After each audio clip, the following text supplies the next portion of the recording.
Bismillahirrahmanirrahim. Assalamualaikum warahmatullahi wabarakatuh. As-sirah lis-saffi tsani. Sirah tahun 2. InsyaAllah pada hari ini kita akan mempelajari tajuk ke-8 pada muka surat 16 dan 17 buku teks sirah tahun 2, iaitu Marahilud Da'wah, peringkat-peringkat dakwah. Sebelum itu, mari kita ulang kaji dengan menonton animasi tentang Nabi Muhammad SAW bermula dari penurunan wahyu kepada Nabi Muhammad SAW. Jom kita tonton. Ketika berusia 40 tahun, baginda menuju ke sebuah gua di pinggir kota untuk bersendirian, bermunajat dan berfikir. Baginda bimbang akan ketidakadilan di Makkah, penghambaan, layanan buruk terhadap wanita, sifat tamak dan suka berjudi, membunuh bayi baru lahir, dan pemujaan patung berhala daripada kayu dan batu. Bukannya Tuhan kepada Nabi Ibrahim, Musa dan Isa. Seperti selalunya, Muhammad akan ke gua itu. Tiba-tiba, Muhammad dikelilingi cahaya. Apabila mendongak, baginda ternampak malaikat Jibril berdiri di depannya. Muhammad tergamam. "Bacalah," perintah malaikat. "Aku tak tahu membaca," baginda menjawab. Jibril mengulangi perintahnya sebanyak 3 kali, dan setiap kali jawabannya sama. Kemudian Jibril mengajarnya, "Bacalah dengan nama Tuhanmu, pencipta alam ini. Dialah yang menjadikan manusia daripada setitik darah.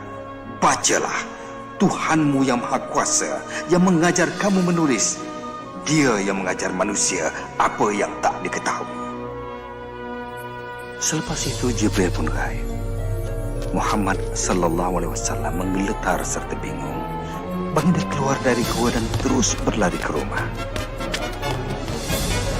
Baginda rasa sangsi apa yang dilihatnya, tapi semasa turun dari bukit itu, Jibril muncul lagi dan berkata, "Muhammad, kau pesuruh Allah dan aku ini malaikat Jibril." Muhammad cuba berpaling, tapi kemana saja baginda berpaling, Jibril kelihatan mengulangi kata-katanya. "Muhammad, kau pesuruh Allah dan aku ini malaikat Jibril." Sebaik saja malaikat itu gaib, Muhammad SAW bergegas pulang ke rumah. Setibanya di rumah, tubuh baginda masih menggeletar. Baginda meminta Khadijah menyelimutnya. Muhammad menceritakan apa yang dilihat dan didengar. Muhammad bimbang mungkin dia akan menjadi gila ataupun sudah dirasuk. Tapi Khadijah meyakinkan Muhammad, Tuhan tak akan biarkan roh jahat merasuki lelaki sepertinya yang sentiasa bercakap benar dan mengambil berat terhadap mereka yang memerlukan. Selepas itu, Khadijah pergi bertemu sepupunya seorang ulama, lalu menceritakan apa yang telah berlaku. Suami kau ialah seorang pesuruh Allah. Orang akan menuduhnya menipu dan melakukan kerja sihir. Oh, dia memang akan disisihkan. Walaupun sepupunya memberi amaran, Khadijah percaya segala yang diceritakan suaminya. Dan dia tidak teragak-agak untuk menjadi orang pertama memeluk Islam. Dan selepas itu, yang lain pun turut serta. Aku asyik dengar kabar angin tentang perhimpunan sulit Muhammad. Tolonglah Abu Jahal. Tapi dia mengajar sesuatu. Aku tak tahu apa yang diajarnya. Tapi anak angkatnya Zaid dah jadi pengikutnya. Dan juga sepupunya Ali. Peduli apa? Yang lain tu hamba dan pengemis. Tapi dia mesti dihukum. Untuk apa? Kerana mengajar sesuatu yang lain. Dengar sini. Jika pengikutnya orang yang berkuasa, kalau ajarannya membahayakan, aku akan ajar dia. Tapi dia Muhammad Abu Jahal. Al-Amin, yang jujur. Selama 3 tahun Nabi Muhammad SAW menyebar Islam secara rahsia. Pada masa itulah Siham, ayah dapat tahu tentang ajarannya. Apa betul ke kita buat ni? Mak mesti dengar. Kita takkan apa-apa, Jadilah. Masuk, cepat. Malam ni lagi ramai. Terima kasih, Jafar.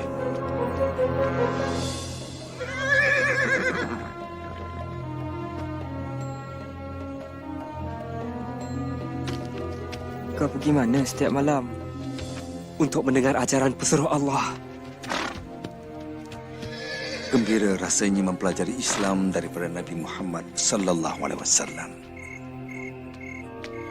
Wahyunya, Al-Quranul Karim memperdengarkan kata-kata yang sungguh indah. Baginda mengajar kami, semua Tuhan di Mekah tak ada kuasa. Cuma ada satu Tuhan. Tuhan kepada Nabi Ibrahim, Musa dan Isa, dan kamu mesti menyerah segala-galanya kepada Allah. Tiada beza antara kaya dan miskin. Semuanya sama. Yang miskin tidak boleh dicemuh ataupun dihina. Mereka mesti dibantu. Menurut Al-Quran, dengan nama Allah yang Maha Pemurah lagi Maha Mengasihani, yang paling mulia baginya ialah seorang hamba yang soleh. Wanita bukan barang milik. Mereka ciptaan Tuhan dan sama penting seperti seorang lelaki. Hormatilah mereka. Bumi ini kurniaan Tuhan. Berbuat baiklah padanya. Kamulah penjaganya. Dan ingat, kamu akan dihisap mengikut amalan kamu. Ramai memeluk agama Islam pada malam itu. Kami mengucap 2 kalimat syahadah. Tiada Tuhan melainkan Allah dan Muhammad pesuruh Allah. Tiada Tuhan melainkan Allah. Dan Muhammad pesuruh Allah. Tiada Tuhan melainkan Allah. Dan Muhammad pesuruh Allah.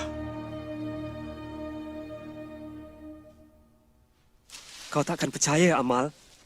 Katanya Tuhan mencipta semua manusia itu sama.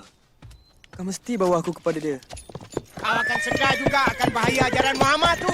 Mestilah aku sedar. Dia mesti dihalang. Tuan tak boleh halang Muhammad. Apa? Bilal, ke sini. Nanti kau kena sebat. Mereka boleh sebat tubuhku, tapi bukan rohku. Yelah, tinggalkan roh kau di situ, tapi kau tu ke sini. Apa yang kau tahu tentang Muhammad? Muhammad adalah pesuruh Allah. Pesuruh Allah. Tengoklah tu. Merebak macam penyakit. Tuhan akan hukum kerana kata kau, Bilal. Muhammad berkata, Tuhan kamu tak berkuasa. Tak berkuasa? Tak berkuasa katanya. Kata hamba tu semua Tuhan tak ada kuasa. Sekarang apa kamu nak kata tentang Muhammad dengan ajaran tak berbahayanya? Anak saudara kita menentang kita, Abu Talib. Kita pun percaya pada Tuhan yang Maha Kuasa. Ya, benar. Tapi kita tak kata yang lain tu tak ada kuasa. Apakah ancamannya? Yang mendengar ajarannya cumalah yang miskin dan yang lemah. Bukan semuanya. Yang menyertai mereka antaranya ialah Abu Bakar. Memang ya, kawan baik Muhammad telah meninggalkan kita. Dia tu cuma seorang. Tidak. Dialah satu-satunya punca yang mesti kita hapuskan. Memang benar. Jika ajaran Muhammad diterima ramai dan semua Tuhan dihapuskan, tak ada lagi penziarah. Dan kalau tiada penziarah, maka akan habislah kita semua.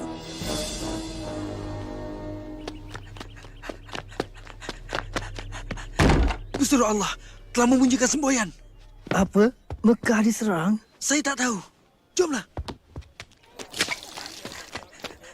Sumayyah, jom ke Kaabah. Cepat. Zee, kemari. Cepat.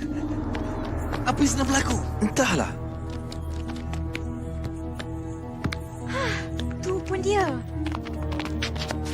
Duduk sini. Nampak pesuruh Allah dah. Tu, kat sana tu. Muhammad nak berkhutbah. Ketika itu Nabi Muhammad sallallahu alaihi wasallam pun bersabda, "Wahai penduduk Makkah, jika aku kata ada bala tentera di belakang bukit hendak menaluki kita, kamu percaya atau tidak?" Kami percaya apa saja daripada kau, Muhammad. Kau sentiasa bercakap benar. Muhammad bersabda lagi, "Wahai penduduk Makkah, aku merayu kepada kamu Tinggalkan Tuhan kamu dan sembahlah pada Tuhan yang satu yang Maha Esa. Selamatkan diri kamu daripada api neraka. Kerana aku tak dapat menghalang kamu daripada balasan Tuhan, aku cuma nampak bahaya yang datang dan memberi amaran kepada kamu untuk menyelamatkan kamu. Anak saudara kita memperbodohkan kita. Hentikan dia, Abu Talib.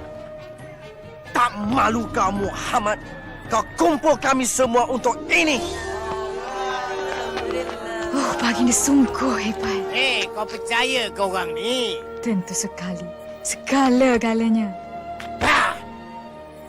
Muhammad dah turun bukit. Jom ikut dia. Berani kau kira nanti Mekah? Tuhan yang ada itu tak cukup bagus ke? Kami akan lindungi kamu, Rasul Allah. Berani kau kutuk Tuhan-Tuhan tu? Nabi? Buat benteng! Jangan sampai mereka dekat Nabi! Bersatu! Jangan benarkan mereka rempuh! Kau tak boleh buat macam ni, Bilal. Jika pesuruh Allah secara terbuka sebarkan agama, aku pun nak sertainya secara terbuka juga. Apa semua ni?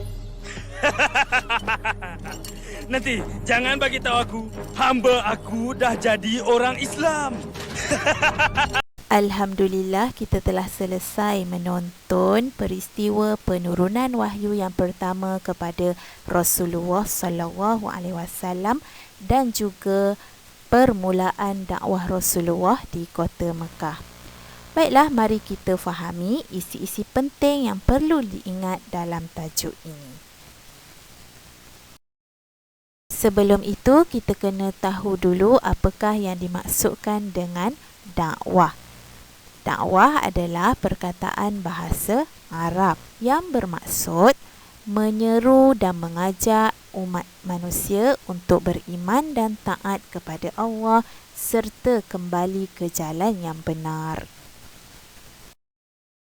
Apakah yang dimaksudkan dengan ad-da'watus sirron? Ad-da'watus sirron bermaksud dakwah secara rahsia ataupun sulit. Sebagaimana yang kita lihat dalam animasi tadi, dakwah tersebut dilakukan secara senyap-senyap. Hanya segelintir sahaja yang mengetahui tentang dakwah tersebut. Apakah pula yang dimaksudkan dengan ad-da'watu jahran? Ad-da'watu jahran bermaksud dakwah secara terbuka. Sebagaimana yang telah Nabi Muhammad sallallahu alaihi wasallam lakukan dalam animasi tadi, iaitu Rasulullah naik ke satu bukit yang dinamakan sebagai Bukit Sofa. Kemudian Rasulullah menyeru orang ramai, penduduk Mekah datang beramai-ramai dan mendengar apa yang ingin diucapkan, iaitu Rasulullah menyeru orang ramai supaya kembali ataupun beriman kepada Allah Subhanahu wa Ta'ala. Baiklah, sekarang kita akan masuk pada marahilud dakwah, iaitu peringkat-peringkat dakwah. Al-marhalatul ula ad-da'watu sirran. Al-marhalatul thaniyah ad-da'watu jahran. Al-marhalatul thalithah ad-da'watu jahran. Al-marhalatul rabi'ah ad-da'watu jahran. Peringkat yang pertama adalah dakwah secara rahsia. Manakala peringkat yang kedua, ketiga dan keempat adalah dakwah secara terbuka. Tetapi ketiga-tiga peringkat ini mempunyai pendekatan yang berbeza. Mari kita lihat penjelasan setiap peringkat-peringkat dakwah. Okey, peringkat yang pertama adalah ad-da'watu sirran istamarrat salasa sanawatin, iaitu dakwah secara rahsia, dan dakwah ini berterusan sehingga 3 tahun di kota Mekah. Peringkat dakwah yang kedua adalah ad-da'watu jahran wa bil lisani faqat duna kitalin, dakwah secara terbuka ataupun secara terang-terangan dengan lidah sahaja tanpa peperangan. Selepas 3 tahun Rasulullah sallallahu alaihi wasallam berdakwah secara rahsia, turunlah perintah Allah supaya Rasulullah berdakwah secara terbuka. Maka Rasulullah memulakan dengan menaiki Bukit Safa dan menyeru kepada penduduk Mekah untuk beriman kepada Allah Subhanahu wa taala. Istamarrat ilal hijrah. Peringkat yang kedua berterusan sehingga hijrah Rasulullah sallallahu alaihi wasallam ke kota Madinah. Peringkat yang ketiga adalah ad-da'watu jahran ma'a qitalil mu'tadina wal badiina bil qitali awi syarri. Istamarrat ila amil sulhil Hudaybiyah. Dakwah secara terbuka ataupun secara terang-terangan dengan memerangi orang yang melampau dan orang-orang yang memulakan peperangan ataupun kejahatan, dan berterusan peringkat ini sehingga tahun perjanjian Hudaybiyah. Peringkat dakwah yang keempat iaitu ad-da'watu jahran ma'a qitali kulli man waqafa fi sabilid da'wati aw imtana'a anid dukhuli fil islami ba'da fatrati da'wati wal i'lami minal musyrikina awil mulahidati awil wasaniyina. Dakwah secara terang-terangan dengan memerangi setiap orang yang menghalang jalan dakwah atau berkeras tidak menerima Islam selepas daripada tempoh dakwah dan juga penerangan dari kalangan musyrikin ataupun mulahadin ataupun penyembah berhala. Peringkat ini adalah peringkat yang terakhir, yang mana peringkat inilah yang kekal di atasnya syariat Islam dan juga hukum berjihad dalam Islam. Alhamdulillah, kita telah selesai mempelajari tajuk pada hari ini iaitu Marahilud Dakwah, peringkat-peringkat dakwah. Ustazah mahu kamu semua ingat 3 perkara. Yang pertama, maksud ad-da'watu sirran dalam bahasa Melayu. Apakah yang dimaksudkan dengan da'watu sirran? Yang kedua, maksud ad-da'watu jahran dalam bahasa Melayu. Dan yang ketiga, peringkat-peringkat dakwah iaitu marahilud dakwah. Kesemuanya ada 4 peringkat. Alhamdulillah, setakat itu saja untuk hari ini. Semoga kamu semua dapat memahami tajuk yang telah kita pelajari iaitu tajuk Marahilud Dakwah. Kita jumpa lagi untuk tajuk yang akan datang. Ila liqa, ma'assalamah, wabillahi taufiq wal hidayah. Wassalamualaikum warahmatullahi wabarakatuh.